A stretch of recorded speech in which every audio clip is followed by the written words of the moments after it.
o'clock. We'll call the meeting to order. Do I have a motion to adopt the agenda? I so move. Second. All those in favor? Aye. Any opposed? Seeing none, the motion carries. Approval of minutes of the June 10th meeting. Are there any additions or corrections to the minutes? I believe there was one typographical correction in my correct, which has been taken care of, so I would move the adoption of the minutes. Is there a second? Second. All those in favor? Aye. Aye. Any opposed? Seeing none, the motion carries. We now move to a period of public comment. Members of the public are invited to address the planning board. Public comment is not intended to require the board to answer any impromptu questions or take any action on items brought up during the public comment period. Speakers will address all comments to the board as a whole and not one individual member. Discussions between speakers and members of the audience will not be allowed. Time limits are 3 minutes per person or 5 minutes per group. Please identify yourself so that your statements can be recorded. And seeing as how there is no one in the room, we will move on to new business. And our task tonight is to update our outdoor lighting ordinance. The big problem with it is it's not current as far as newer technology like LED lighting and a few other things. And if we look at the Nag's Head ordinance, they do have all of that described, and we can look at that. Or you said, Bill, you said you have some additional information. I did. I just had generated a standard outdoor lighting ordinance out of ChatGPT.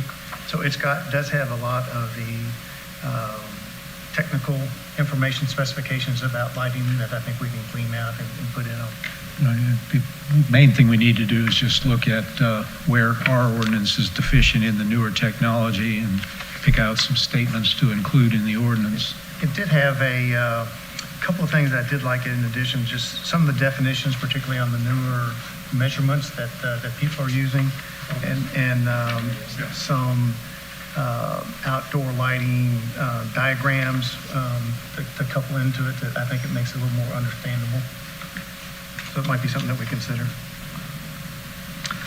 Okay, open it up for discussion. A couple questions. One, just need to verify my understanding of the ordinance the way I read it. It specifically states that residential plans do not need to submit a lighting plan. Correct. There are things that they need to, there's sections in there that they're required to adhere to as far as, it specifically states you can't have indoor lighting if you got, large window and the lights aimed right out the window. Different things like that. So is there it seems to be a little open if I were coming, I'm trying to think of it from a user perspective, coming in and trying to read the ordinance, what do I need to do? Yeah, part of that, and we can direct that to Woody, but, during building inspection, a lot of that's taken into account. I'm sure when they look at outdoor lighting, spotlights on the side of the house, or things like that, they make sure they're aimed down and not up. We can look at that, but once they get a occupancy permit, they can go and change it. So, you're gonna have to think from the ordinance standpoint, how do you maintain that lighting? So if somebody comes in, moves in, doesn't know, throws these cool white lights that are super bright, that are just not in the ordinance, because the ordinance doesn't mention anything about the color of the light. Right. Well, there was an issue that I brought up about, probably 8 months ago with a house down the street from me that was built, and the guy had all these lights under the soffit and these huge bright porch lights, and he would turn that on, and it was like airport runway lighting. You could see it all the way down the street, this big blob of white light. And right now, anybody can do that. I brought it up, and I think Melissa went by or somebody went by and got him to tone it down. Because they were the newer light fixtures where you could adjust the brightness on them, and he just turned them down. There's a lot of functionality with these new LEDs out there. You can change colors, you can change brightness, you can change you know, pretty much everything in it. They're pretty impressive of what these LEDs can do. But I guess from my perspective, once they get that CO and they change it, we just need to be able to have some way to manage what the outside lighting should be. Because I don't think we have anything that says that for residential. Commercial is a different beast altogether. So we can dictate what kind of lights they have, and the way we measure it now is from a light detection system at the ground level. And, you know, depending where you're at, it's 4 lumens or whatever it may be. But the other issue is, if you want to specify, you know, like a cool or a warm light or whatever, you also have to look at the location. So you got residential, you got commercials for a gas station. You want security, so you want a brighter light. You don't want a warm light there from a security standpoint. So you've got to look at all that stuff. And these are just things that are popping in my head. Right, well, in the ordinance, it does specify that for the pavilion at the gas station, Yeah. all the lights have to be directed down. Direct You down. can't have any around the perimeter of the But pavilion. that's a white light. I mean, that's not a warm light. Right, So if you specify a warm light at a particular area or whatever, you just need to make sure that when you guys are thinking through this process, you know, security for certain locations need to be a white light. So my view is I wouldn't ban all white lights. You just need to be able to specify where they can be used and for what, and how they shine down. And there's still the lumen count on the bottom, you know, they can't be, you know, I think parking lots are like 4 lumen count on the bottom or whatever, so. In the case that Hal was bringing up, if the homeowner doesn't change the lighting system, what authority do we have? I don't think we have anything for residential. Once they get that CO, I mean, there's a house over here on Ananias Stair that's got 2 spotlights. And when you move by, motion kicks it on and it's a bright white light, you know. I think it sounds like there's going to be an effort made by the trust possibly to have some interaction with homeowners to inform them of what dark Yeah. sky is, Yeah. which I think is a great idea, is to get out there and talk about it and let homeowners know what they can do to adhere to those requirements or those guidances. We were just talking earlier too, I think it looks like Nag's Head ordinance is a little more user-friendly for a homeowner to be able to grasp what they need to do. Yeah, I haven't seen the Nag's Head, so I don't know what's in it. they have a nice little table in there as opposed to ours where everything is buried in the verbiage, what the foot candles has to be and everything. They have a nice little table that says residential and it has what the allowable limit is. And, you know, you can just pick it right out without having to read through a It'd be bunch of interesting to stuff. see in the ordinance what they have as far as enforcement capability. Yeah. I mean, I don't know. They're doing some outreach as well, I believe, at their farmer's market every week. The staffer is there to talk about dark sky. too. Yeah, I didn't know what a dark sky was until, you know, I started working for the town of Manteo. I was like, oh, okay. I actually So, I met mean, with there's one of definitely a their reach out that, town staff on a project that we had over at the beach. And he was quick to be out on site, answer all my questions, directed me to the dark sky, you know, website. Very, very helpful with doing that. But he said that they were, for the residential side, they're taking more of a volunteer approach to compliance. And so they're trying to be very proactive with their education and getting people to get on board with it. I think Duck is doing the same thing.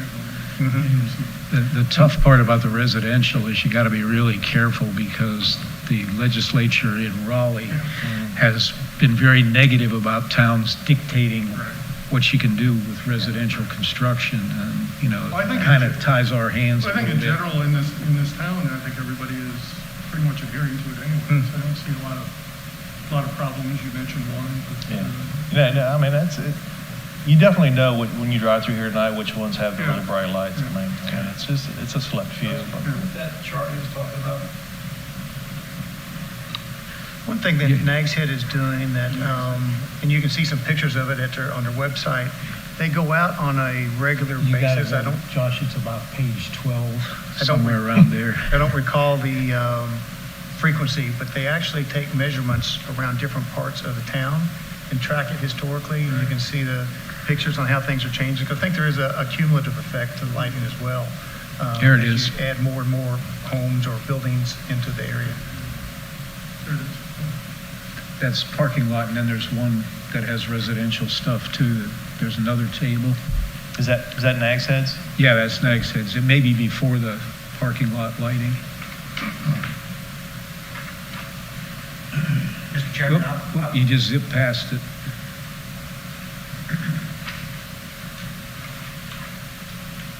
Go back again. No. It may have been that last table. There it is. That's recreational. Yeah. Get down a little further. Nope. I don't remember, I thought it specifically says that these regulations do not apply to residential. That may be. I was on, if I may. Go ahead. Yeah, you got the experience I there. was a commissioner. Right. On the town board for 5 years and was on there when we did some of this. And residential was not, sorry, residential was not included in it. It's specifically excluded. Yeah. I think And ours excludes it also. what we focused on was community outreach, and community education, telling people, and I didn't want the police department to be trying to enforce. That's just not what we wanted, but, We don't want the inspectors going out there either. no, and I don't want inspectors, but I think for the most part, people want to do right. And you can have somebody that comes on that doesn't, but for the most part, I think they want to do right. So I think a public education campaign, doing something on the, I'm guessing the town does GovTV, doing video, just educating our people about it. I think our residents would be helpful. Well, that's what I was saying. I think the Manteo Trust is thinking about doing that, to go out and do that. And we can certainly work with them to achieve it. I have a question. Would it make sense for us to have some type of a working group that would try to pull this? There's a lot of information to get. We're not going to be able to do that in a meeting of this sort. But can we Need have to a sit down and pull bits and pieces out of everything and figure out what needs to be added to the ordinance. And I'd be glad to participate in that, but I think it's going to take a lot more time we have in these meetings and to. Yeah, other than roll the sitting sleeves here like and this. get Yeah, this I all agree with you. together. You want to make a motion that we do that? Sure. I'd like to make a motion that we form a working group to make revisions and updates to the existing Manteo outdoor lighting requirements. Do I have a second? A second. All those in favor? Aye. Any opposed? Seeing none, the motion carries. Now we have to decide who's going to serve on that committee. I wouldn't mind serving on that. Yeah, I mean, I'll sit in on it also. Okay. One more person, then we've got all this. Should we try to include some people not on this group? I'm thinking of contractors, somebody with a lot of the technical knowledge, lighting expert, somebody that can help us through that. Probably a good idea. I'm just thinking first we should go through and pull out the things that we want to add and then maybe get somebody like that involved Okay. and let them go over it with us and say, yeah, that's workable, and no, this is going to be hard to adhere to. What I believe the town has worked with a contractor on this, electrician on that. Yeah, we worked with some electricians through the years that, I can't remember the name, that worked on the Pearl. They had That might be the person or the company to be able to work with us on this. I believe that was Tony. But there are Nolan's. lighting companies that we deal with that will help us with it. So, I mean, we can reach out to one of those lighting companies that can have the knowledge from the technical aspect of it. Yeah, I know when we had the issue with those landing lights over at the Pearl, the we reached manufacturer out of to those gave Melissa a ton of Yeah. information to be able to get them pointed in the right direction on those. I like your idea of taking it to them after we take a first cut at it. Yeah. And I want to make sure that we've got something that's usable at the end. So, Do you know if Nags had specified a color in their ordinance, or was it, But we can, did they? I haven't seen it. If I'm not mistaken, there was a color or a temperature that we discussed for the beach accesses, Right. simply because of wildlife, the turtles nesting. and yeah, stuff. exactly. I seem to remember that.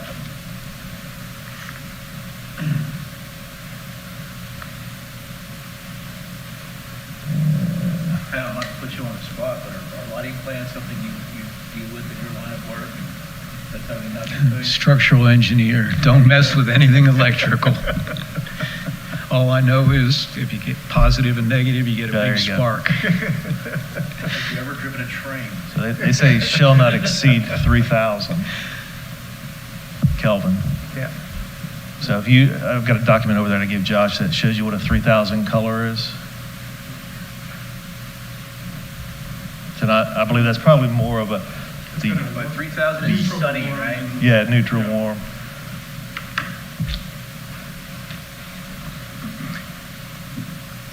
Yeah, we don't have the turtle issue, but we do have wetlands Mhm. all around the town, so it's something to consider. So what was it, the warmer light was better for the animals, or? It's not as bright. I think the brighter the light, the more it attracts like a turtle or Oh, whatever. yeah, I here. mean, I don't know who sent this over, but that shows you what 3,000 is. I actually have a light I use for my food pictures that has a dial on it. Did you have that? Oh, 2,000 to about 5,000, and it goes Yeah. from sunny to white. You just dial it in and change the colors of photography. That would make you look very pale, and that would make you look, tan, and so you kind of dial it somewhere in here.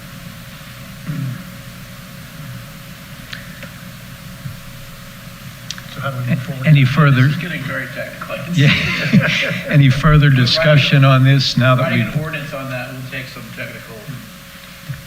Can I also suggest maybe the staff to take a cut at this, if you don't mind? yeah, we can review it, what we like, what we don't like, what we will need to tweak. First start is yeah, and I guess the next thing will be for all of us to figure out when we can all get together at the same time.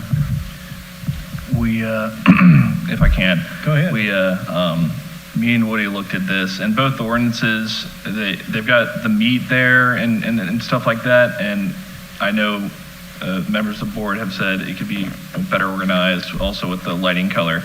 But if we can, just for a sec, I think you guys have probably seen it, but I copy the website to, it's right here. It's extremely helpful. I don't know what this is going to do, but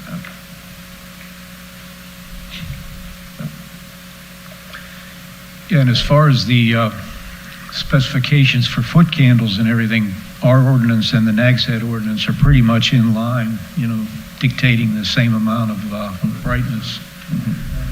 yeah, and I know that in government you have to say certain things certain ways, and that the ordinance can be kind of a mess to look at, but it would be nice if we could just do something simple as this. I know it's probably not possible, but I mean, on this front page, it says everything you need to know right here. And I mean, it's a 10-second read. And they Yeah, also, exactly, that sums it all up real well. I mean, they have more resources down here. They also have this map, and I mean, this might be too ambitious. I mean, it'd be cool to do something like this in Manteo, but I mean, they have an interactive map that actually shows where's bright and where's not. Yeah, this is what I was referring to earlier, that they're Yeah. taking to end up meeting the measurements. I think it's something that's fairly easy. We have our GIS, so we can build something like that if we choose to. You want to take a first shot at that possibly? Is that okay? Yeah, that's I mean, it's fine. something we can work from. And then- Yeah. and then go Right. from there. I can pull some stuff together and then we'll pick a date where we can all get together and go over it. Just let us know when you're. Yeah, I'd say give us, a couple weeks to put stuff together and send to the committee members, and then you guys can review it, and we'll reach out to a technical expert to see if he wants to be on the committee, and we'll go from there. Okay. If there's no further discussion, we can move on to board member comments. Jamie? Good, guys, thank you. Bill? Nothing else? Randy? No, nothing tonight. Bob? I don't have anything tonight either, so anybody want to move to adjourn? Is there a second? Second. All those in favor? Aye. Aye. Meeting's adjourned.